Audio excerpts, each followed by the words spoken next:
Assalamualaikum warahmatullahi wabarakatuh. Welcome back to my channel. Masih bersama saya Mas Bagan Leman. Tentunya kita masih membahas seputar pembangunan atau mencari solusi bagaimana kita bisa menghemat dalam proses membuat bangunan yang tidak mengesampingkan safety-nya atau keamanan daripada bangunan yang kita buat.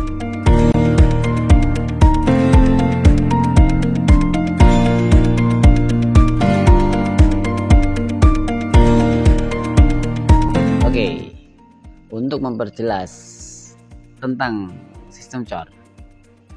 Sistem COR itu adalah sebuah sistem atau cara. Hanya sebuah sistem atau cara. Sementara material yang kita gunakan itu bisa menggunakan beton, juga bisa menggunakan material yang seperti kita menggunakan mencetak batako. Jadi pemahaman yang sangat sederhana namun tidak bisa dipahami dan gagal memahami oleh orang-orang yang punya pengalaman jauh lebih pintar daripada saya. Pemahaman sederhana masih gagal untuk dipahami. Tahun kita flashback dulu.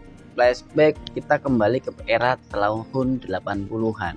Dimana zaman itu nenek moyang kita atau nenek mbah-mbah saya waktu itu membuat rumah hanya menggunakan perpaduan semen dan pasir untuk memasang batu bata tanpa ada besi satu helai pun. Pondasi pakai batu bata, kemudian untuk slopnya menggunakan sistem rola, yaitu bata yang disusun rapat dengan posisi menyilang gitu loh. Sistem rola. Kemudian pada tiang-tiang atau kolom-kolomnya juga menggunakan susunan rola, bata yang disusun besar gitu loh, untuk menahan atau membantu dinding menahan atap atau kap yang akan kita pasang. Terus pada atas kusen itu tidak ada COR.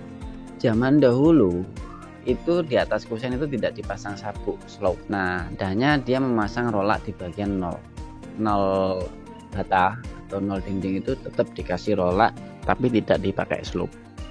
Nah, rumah itu dibuat tahun 1987 kalau nggak salah, karena saya masih kelas 1 SD. Saya masih ingat proses pembangunannya itu. Waktu itu saya masih umur 7 tahun. Kemudian majunya zaman rola itu digantikan dengan slope, perpaduan antara beton dan besi. Hanya kebanyakan orang memperkecil ukuran slope-nya. Yang aturannya itu adalah misal lebar pondasinya 20 cm, dia slope-nya juga 20 cm dengan ketinggian minimal itu 30 cm atau 25 cm.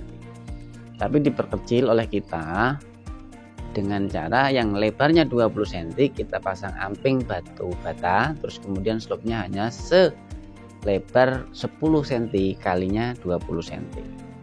Untuk alasannya adalah untuk sebuah penghematan. Kalau menurut ilmu SNI atau standar nasionalnya ya jelas nggak masuk gitu loh. Cuman karena perekonomian dan budget yang minim akhirnya diperkecil.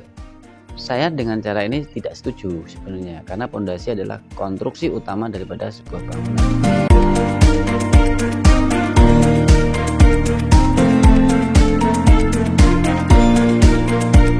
Kemudian berjalannya waktu, batu bata ini kemudian berjalannya waktu ada orang yang membuat rumah itu dengan menggunakan batako yang dibuat dengan bahan semen dan pasir yang kemudian dicetak dengan ukuran 15 x 30, ada yang 15 x 40 dan seterusnya. Nah, pada proses itu kemudian diperkuat dengan adanya sabuk di atas kusen, terus slope di atas 0 dinding. Nah, kemudian kita masih melakukan plaster dan seterusnya. Masih memerlukan plaster. Plaster itu nggak biaya yang sedikit, tapi juga biaya.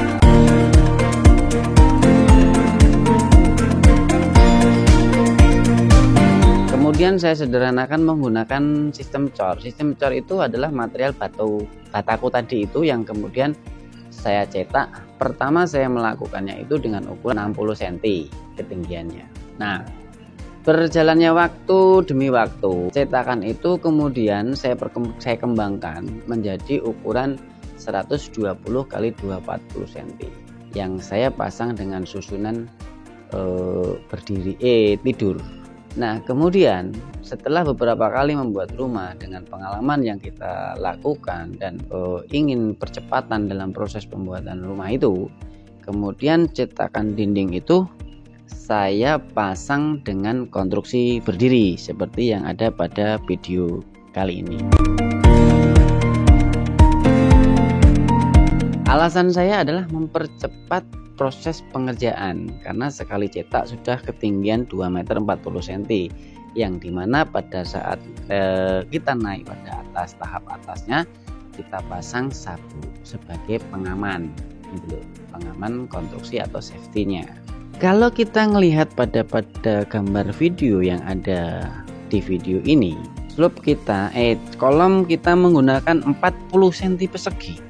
Kemudian sabuk itu kita menggunakan 12 kalinya itu 20 cm untuk sebagai safety, menjaga atau mengantisipasi kalau terjadi gempa dan sebagainya. Apakah sistem cor ini masuk dalam standar SNI ilmu sipil? Tidak masuk, Pak. Kenapa saya bilang tidak masuk? Ya karena memang tidak ada rekomendasi dari mereka atau yang menciptakan pembangunan itu tidak ada standar. Kita berkacanya itu nggak usah jauh-jauh lah. Sistem cor itu hanya sebuah cara. Jadi jangan tergiur pada pandangan video. Kalau kita mau meniru sesuatu yang kita dapat referensi dari YouTube, itu harus dicari sumbernya siapa, ada kontaknya, kemudian Anda konsultasi lewat chat, bukan di YouTube-nya ya, karena mungkin terlambat membalas. Chatnya di mana? Misalnya di Facebook atau di WA, kita cari kolom komentar, kita cari nomornya yang bisa kita hubungi. Lalu kita konsultasikan sama orang tersebut. Kita konsultasikan, kita tanya-tanya, terus nanti terjadinya kayak mana dan apa sarannya. Pasti dikasih tahu. Kalau dalam video suruh merangkum dari mulai pondasi sampai atap, terus dengan waktu yang kurun waktunya bisa sekian hari dan sekian bulan, ya orang itu nggak semudah itu melakukan itu, harus butuh konsentrasi dalam mengambil video. Nah, sementara orangnya misalnya kayak saya, proyeknya di sana sini, sehari di sini, sehari di sana, ya nggak bakalan bisa mengikuti pekerjaan itu dengan durasi yang segitu panjangnya gitu. Apalagi seperti yang kita lakukan pada video ini, kita membuatnya itu dengan cara bertahap karena mengingat budget yang ada itu tidak bisa kita bikin hura-hura karena kita lagi melakukan penghematan.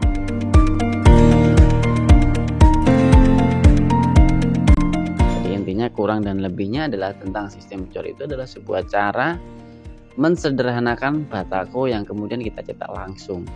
Alasannya adalah penghematan dalam pada rangkaian pekerjaan. Oke, terima kasih. Semoga bisa dipahami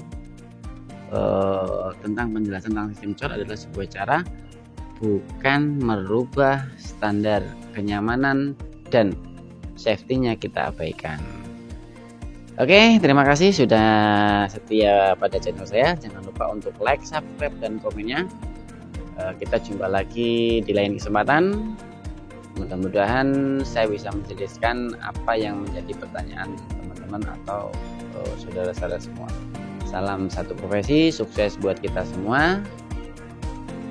Saya akhiri, billahi taufiq wal hidayah. Wassalamualaikum warahmatullahi wabarakatuh.